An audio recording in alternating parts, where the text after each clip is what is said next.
Hello tout le monde! Alors aujourd'hui je vais vous faire ma petite revue sur les pinceaux Cherokrin. Moi c'est une marque que je connaissais pas du tout avant de recevoir ces pinceaux.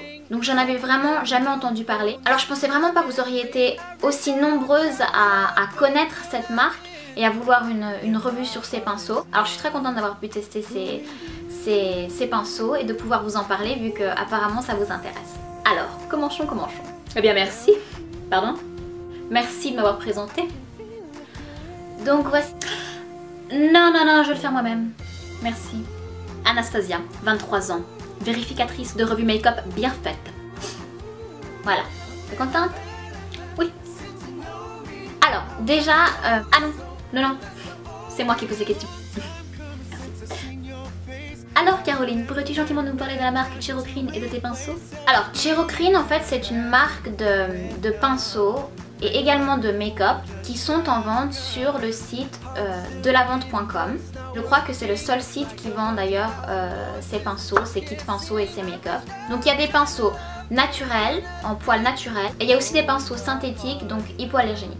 Voilà, moi c'est une marque dont j'avais jamais entendu parler mais apparemment elle est très populaire en Asie. Donc voilà mon petit kit pinceau. Je vous le dis clairement, j'ai reçu ce produit gratuitement, on me l'a envoyé pour le tester. En toute honnêteté, je ne vous parlerai pas de ces produits si j'aurais pensé qu'il n'y aurait pas eu besoin d'en parler. Et puis il n'y a pas que des points positifs, je vais vous dire aussi quelques petits trucs qui m'ont pas forcément plu. Moi j'ai choisi ce kit parce que j'aimais la couleur dorée un peu flashy, un peu princess pop. Donc voilà comment se présente le kit à l'intérieur. Dans ce kit là il y a 22 pinceaux, 17 sont en poils naturels et 5 sont en poils synthétiques. Donc la première brosse est la brosse peigne cils pour se brosser les cils. Celle-ci voilà est assez normale, assez basique. Moi j'utilise pas spécialement ce genre de brosse. Ensuite on a 3 petits pinceaux comme ça, donc vous voyez il y a encore le plastique parce que je les ai pas utilisés. En fait ces pinceaux sont tout fins.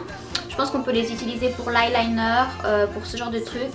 Je les ai pas utilisés parce que pour moi personnellement ils sont trop fins, mais je sais que certaines personnes adorent les utiliser pour faire l'eyeliner. Ensuite il y a le petit pinceau bisuté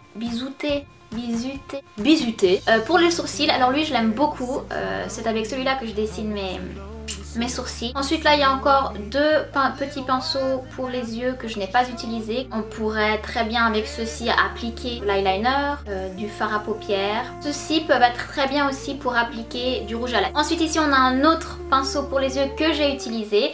Celui-là est très plat, très droit et celui-ci je l'utilise venir appliquer l'eyeliner au ras des cils comme ça pour venir tapoter. Très pratique, très bien aussi. Ensuite on a des pinceaux pour venir appliquer le fard à paupières. Il y en a un peu plus large, il y en a un égal mais un peu plus petit et il y en a un qui est assez rond. Et c'est celui-ci que j'utilise par exemple pour venir mettre mon fard à paupières dans le crease. Celui-là je l'adore, je l'ai beaucoup utilisé. Vraiment super top. Ensuite il y a ces 2 pinceaux qui officiellement je sais pas très bien à quoi ils servent mais je pense pour le concealer, l'anti-cerne, et c'est pour ça que je les ai utilisés. Ensuite nous avons le pinceau teint, donc le pinceau pour appliquer son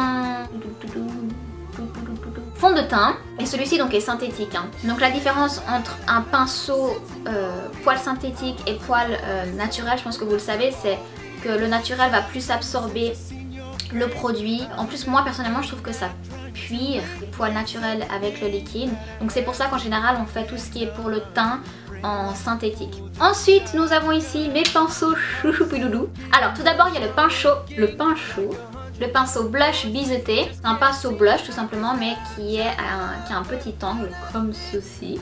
Et celui-ci je l'ai beaucoup utilisé pour mettre mon bronzer au creux des joues. Je l'ai beaucoup utilisé, vraiment il est très bien. Ensuite il y a le pinceau estompeur. D'ailleurs je me demande si c'est pas juste un pinceau blush celui-ci. Je crois plutôt que c'est un pinceau blush. Ensuite il y a le pinceau poudre qui est très doux, donc poil naturel. Vraiment il est très bien celui-là. Il est très doux, très agréable sur le visage pour déposer sa poudre libre, enfin sa poudre quoi. Et ensuite on a le pinceau éventail que j'utilise pour mettre mon highlighter. Je fais prout dans mon highlighter et je viens me le mettre dans le cheekbones comme ceci. J'adore, c'est vraiment très agréable. Oh, c'est un petit peu long là. On continue? On avance? Oh, j'allais en venir. En gros, j'ai beaucoup apprécié ce kit, particulièrement tout ce qui est pinceau pour le visage. Si je pouvais refaire un choix, maintenant en tête j'ai pas tous les kits qu'il y a, mais je prendrais peut-être un kit. Oh là là, j'ai craché là. Je prendrais un kit qui a plus de pinceaux pour le teint que de pinceaux pour les yeux. Ce kit là, donc pour 22 pinceaux, il a coûté 59,99. Est-ce que je pense que ça vaut la peine? Sincèrement, oui. 60 € pour 22 pinceaux, c'est rien. Moi, j'ai entendu dire qu'ils perdaient leur poil. Je vais vous expliquer, parce que moi, quand j'ai reçu les pinceaux, je les ai lavés tout de suite. Donc je vais vous donner un petit conseil, enfin je pense que de toute façon vous le savez déjà toutes, il faudrait laver ces pinceaux quand on les reçoit, ne pas les utiliser directement. Je les ai lavés avec mon nettoyant pour pinceaux de MAC. On en met un peu sur une lingette et on va venir frotter le pinceau pour le désinfecter. C'est un nettoyage rapide. Je dois dire qu'il y a eu quelques poils perdus quoi. Oui, quelques poils se s'en ont allés. Bien. Mais vraiment pas plus que ça. Normalement quoi, pas excessivement. Donc après ça, je les ai utilisés, je les ai testés, etc.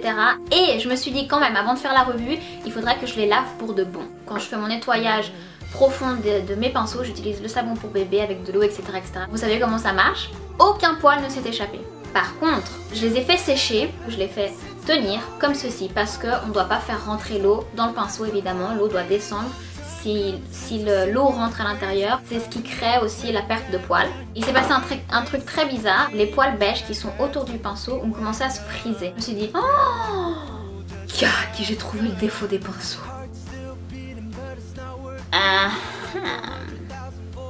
Et en fait, au bout de 2-3 jours, les poils sont redevenus lisses. Donc ils se sont reformés, les pinceaux ont repris leur forme initiale. Enfin, faites attention quand vous les lavez, allez-y avec une main délicate.